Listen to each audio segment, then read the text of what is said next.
President Moon Jae-in welcomed back his special envoys to key countries on Wednesday as he received detailed briefings of their trips. He also worked towards completing his national security team at the top office. Moon Jae-in has our top story. 네, 다들 아주 큰 일들 하셨습니다. 수고 많으셨고요. 오랫동안 우리 전국이 혼란 상태에 빠지면서 외교가 공백 상태에 있었는데 그 오랜 외교 공백을 일부에 다 공백을 메우고 치유하는 역할을 한 것 같습니다. President Moon Jae-in welcomed back his special envoys at the nation's top office Wednesday from their trips intended to get Seoul's bilateral diplomacy back on track after months of leadership vacuum following the sudden impeachment of a president late last year.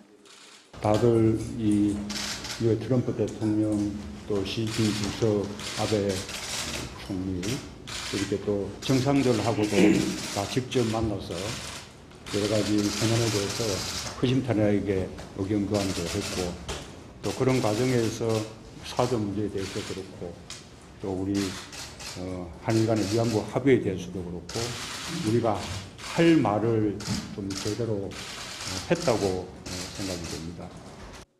In more detailed briefings, the trips follow the president's remarks. Hong Seok-hyun, back from Washington, relayed U.S. President Trump's support for engagement with North Korea if certain conditions are met. Mr. Moon's envoy to Beijing, former Prime Minister Lee Hae-chan, said he personally explained to Chinese President Xi Jinping that the deployment of U.S. missile defense system to South Korea is a must for Seoul to deter North Korean threats, while lawmaker Moon Hee-sang was touted for agreeing to resume the so-called shuttle diplomacy during his sit-down with Prime Minister Shinzo Abe. President Moon also completed the appointments of his National Security Office on Wednesday. Retired Brigadier General Lee Sang-cheol was named the first vice security chief, and an academic who's been hailed as a foreign policy brain for Moon's campaign, Kim Ki-jung, as his second vice security chief.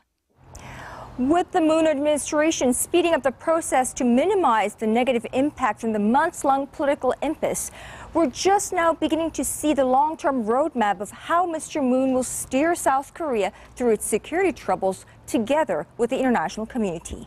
Moon Connyoung, Arirang News.